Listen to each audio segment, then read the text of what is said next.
What are you doing? Well, I hope I didn't alarm you, old chap. I'm just taking gun prints. This is the end. This time you've gone too far, Holmes. You can't turn this place into a shooting gallery. Gun prints. Have you ever seen a gun print? I've never even heard of a gun print. You'll kill somebody one of these days, Holmes. Parliament ought to pass a law against people like you. Well, of course, gun print's just the name I've given it. Actually, it's the marks on the bullet left by the rifling in the gun barrel. Ah! Yeah, would you like to look at these two bullets under the magnifying glass? You'll observe that they have different markings because they were fired by different guns.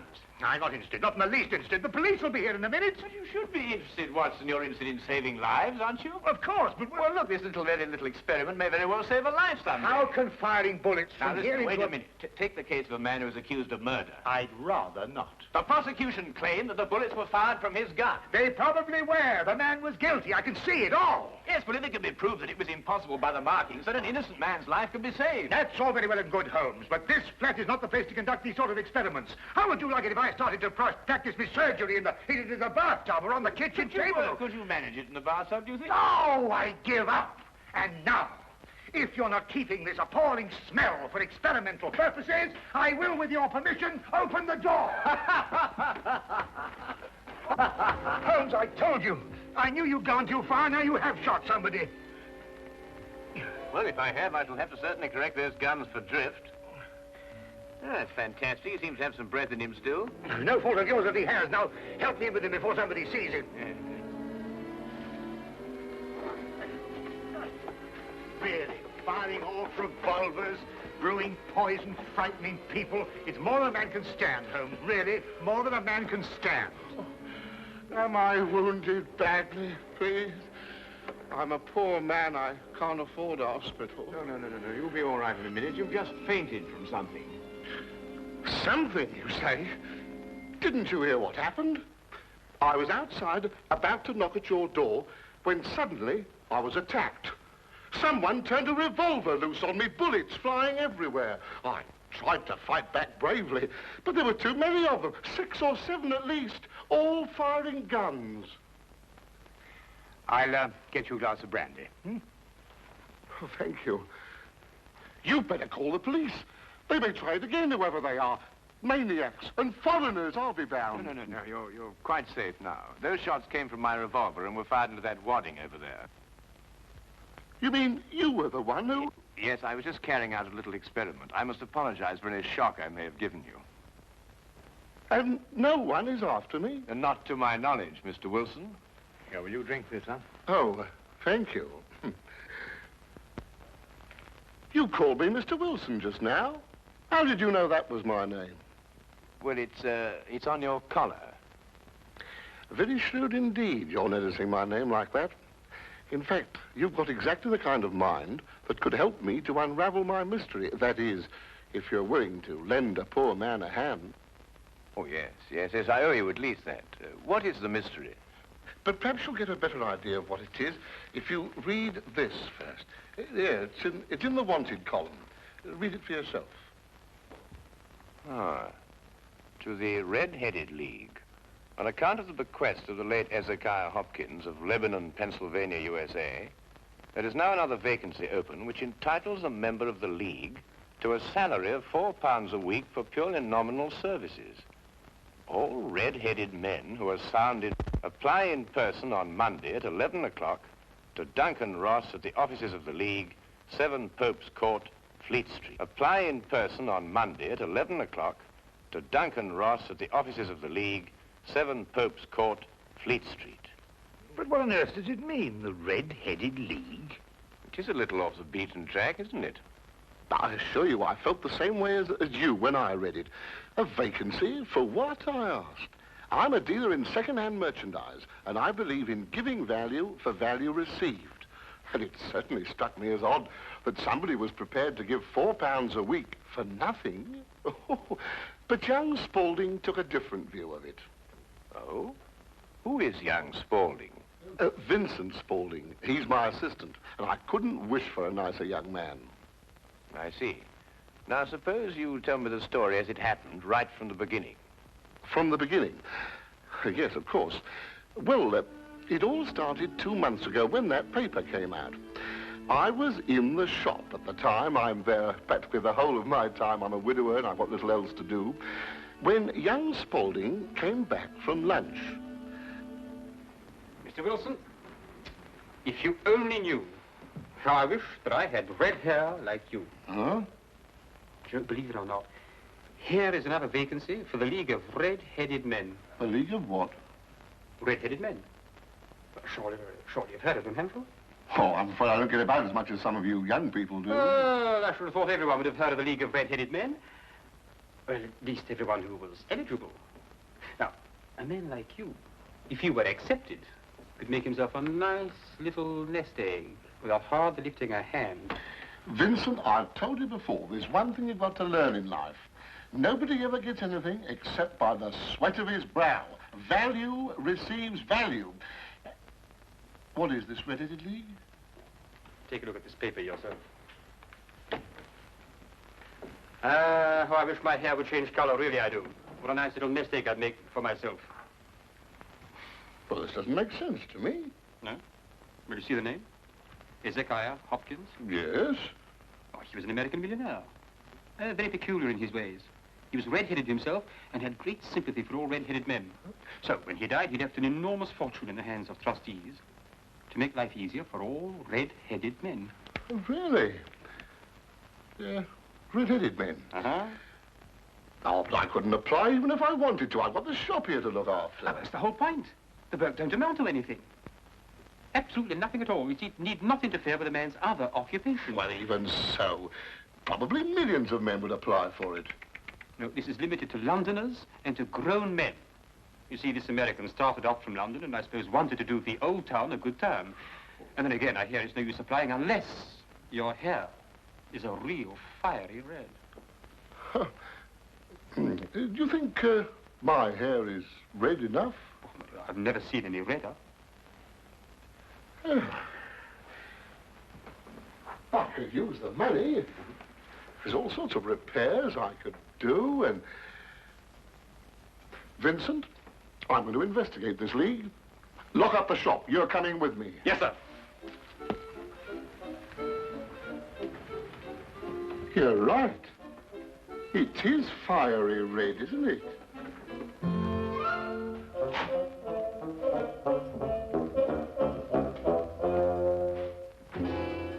Let me handle everything. All right. Stand back, everybody. This is Mr. Hopkins' son. Go on, step back, or he'll see that you don't get interviewed at all. Mr. Hopkins, this way. Thank you for applying, Mr. Emerson.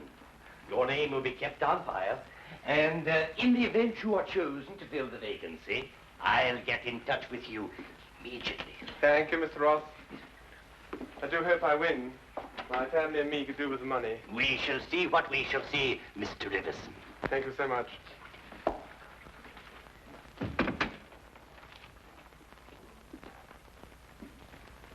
Are you the next applicant? Yes, this is Mr. J.B.S. Wilson. Your search is over. He's willing to fill the vacancy. Will you sit down, Mr. Wilson?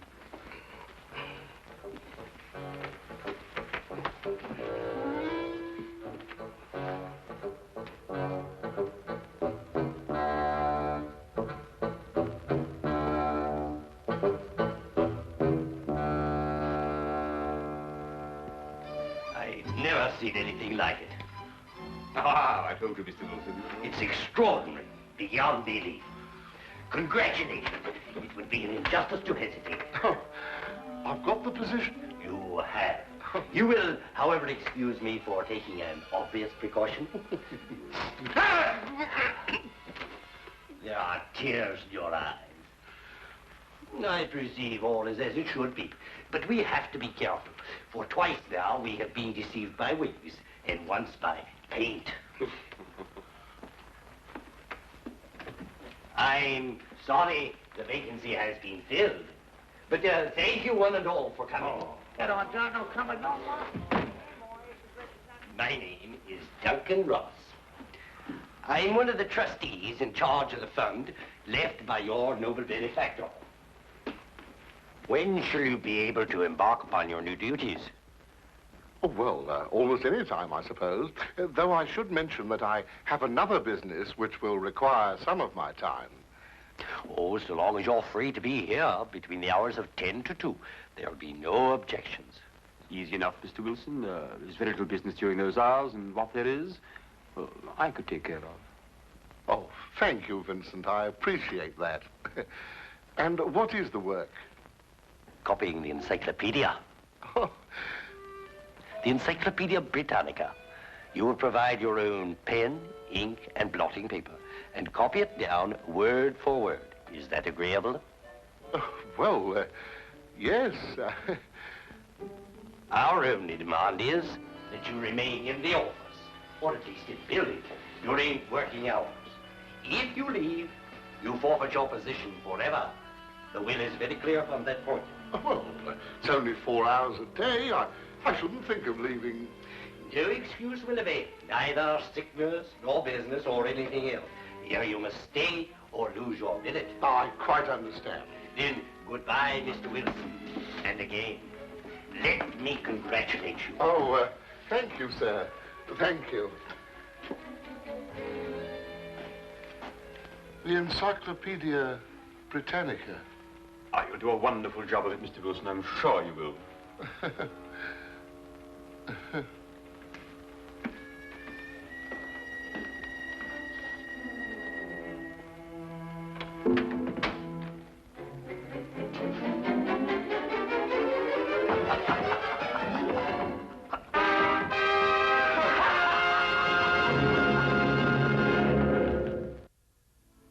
The first word was Archon. At the end of 8 weeks, I'd finished the A's and begun the B's. For this, Mr. Ross rewarded me every Saturday with 4 golden sovereigns. Yesterday morning, however, I got a staggering blow indeed.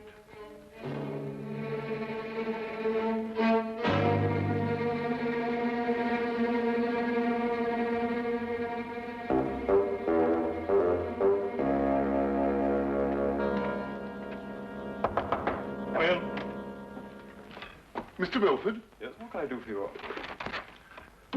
What's happened to Mr. Ross? Mr. Who? Mr. Ross, Duncan Ross, in office number 4. He's gone. What's happened to him? Just a moment, let me look him up in my files.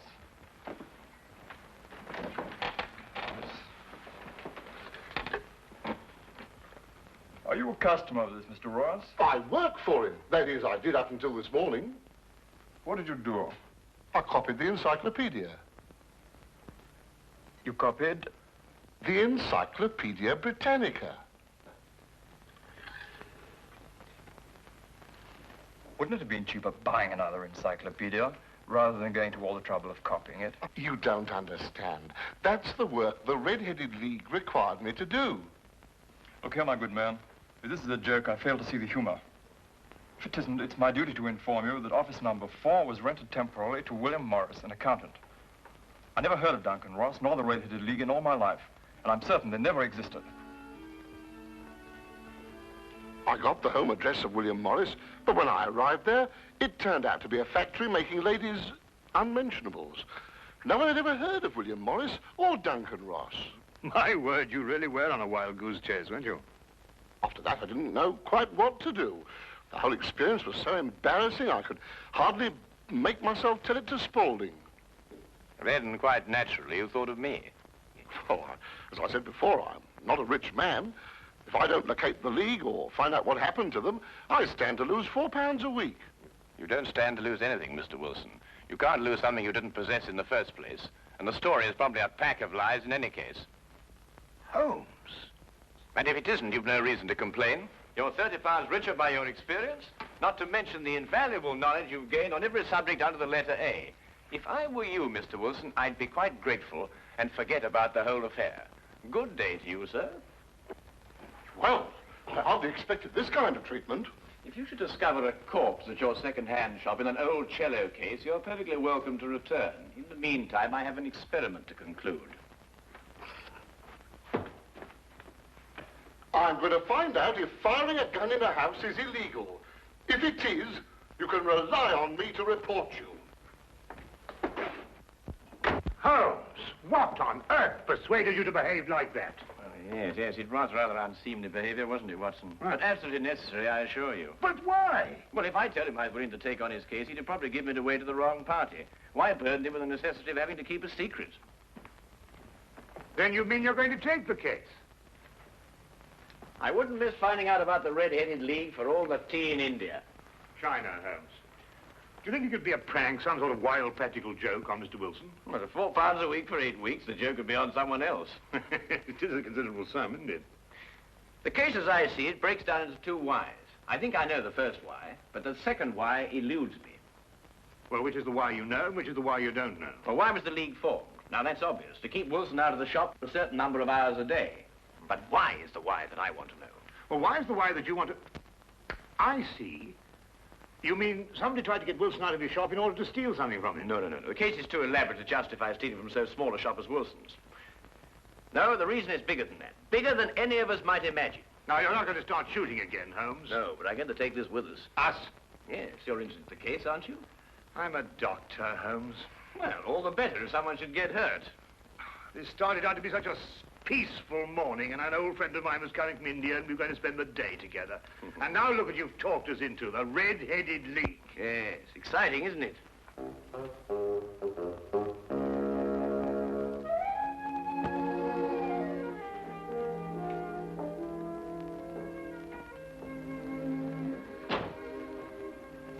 Seems to be nobody here. I wonder where he could be. I'll be right with you, gentlemen.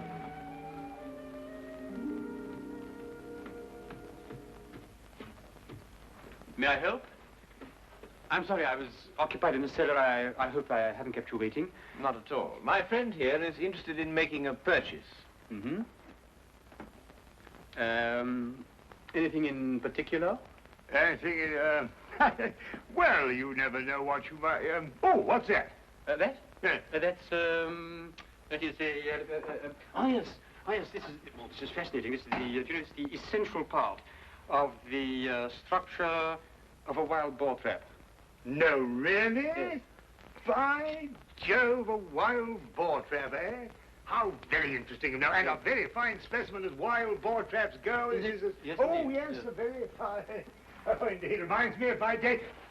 There we were, all lined out in a row, as far as the eye could see. Yes. Down the hill came the enemy, and the Battle of Royal Burnett was on. Yes, if you excuse me. There we were, outnumbered 112 to 1. That was from the count after the battle, as you understand. Yes, I'll say perfectly. Charge, they shouted, as down the hill they came, the hordes of heathen, at 112 to 1. And from that moment I became a collector, and I've been a collector ever since. You understand that, of course? Oh, yes, but that is a quite perfectly natural reaction. It's 1 o'clock. It's 1 o'clock. What? Yes, 1 o'clock. Our engagement with the Colonel. The You Colonel? remember? The one who led you in the charge.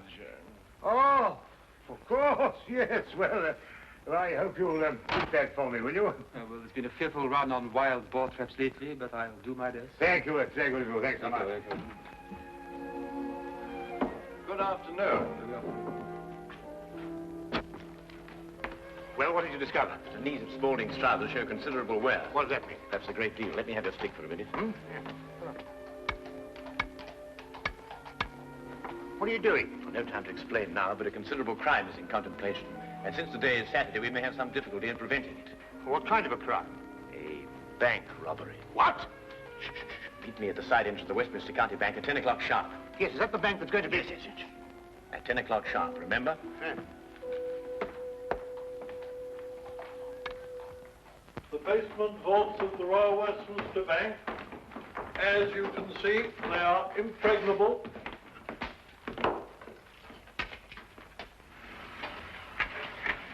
Why are you so sure that the bank's going to be robbed, Holmes? Because the knees of a man's trousers were badly worn.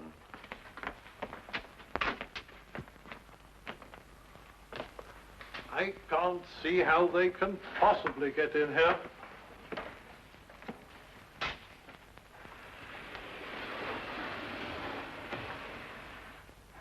Is that the gold? Yes. We had occasion some months ago to strengthen our reserves, and so we borrowed 30,000 Napoleons from the Bank of France. Word must have leaked out, if Mr. Holmes' deductions are correct. Gentlemen, we must prepare ourselves. As soon as Mr. Wilson goes to sleep, they will make attempts to get in. Who are they?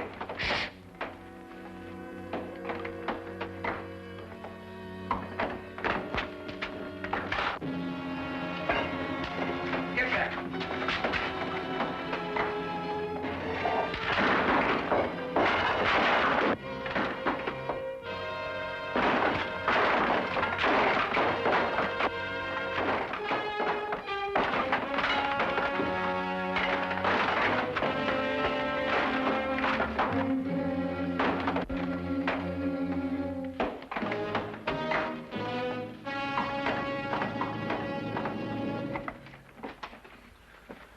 It's all right. Hey, jump! All right, Spaulding, your bank-robbing days are over. So I see. I fancy my pal got away all right, though. There are 3 policemen waiting for him at the other end. You seem to have done things very, very, very neatly. I must compliment you. But I feel obliged to reciprocate. Your red-headed league was very inventive indeed. Here. You were the one who came into the shop this afternoon. You came with... With me? Ah. I thought there was something very, very queer. You don't look like a collector at all. They helped to collect you, didn't they? I think you'd better come along with me.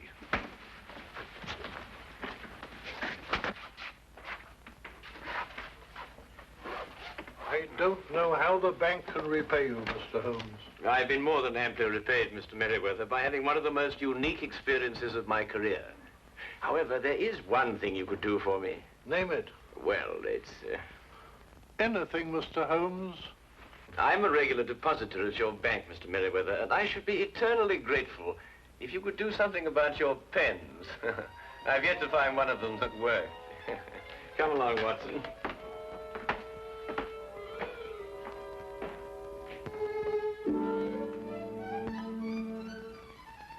What I shall never understand is how you suddenly knew there would be a bank robbery.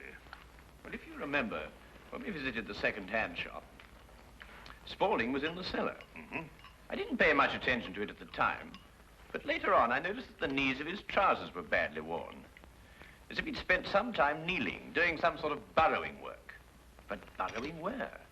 Perhaps from the cellar to the next building. The moment the thought occurred to me, I whisked you outside and surprised you by tapping on the pavement with your stick. You certainly did. Oh, I'll just go and see who it is.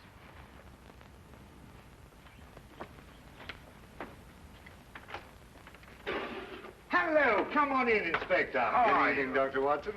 I hope it's not too late to make a call. Of course not. Come right on. Well, I saw the light was on, and I just thought I'd drop in. Ah, how are you, Inspector? Now, make yourself at home. Oh, Draw thank- a chair. Thank you very much indeed. Cup of tea? Yes, please. Well, by the time the newspapers come out with a report of your exploits tomorrow, Holmes, you'll be a hero. Oh, well, I shall try and remain humble through it all. Yes, the whole of London. Except, of course, Mr. Wilson.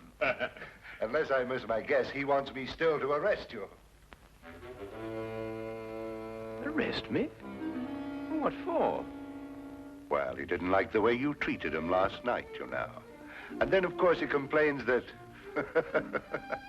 Oh, no, it's too ridiculous. Still, I think you'd enjoy hearing about it. He claims that you were firing a revolver in this house. You know it's against the law, don't you? But who in their sober senses would do such a thing? Yes, it does sound very implausible, doesn't it? Yes, that's exactly what I told him. I mean, people just don't do things like that, do they? No.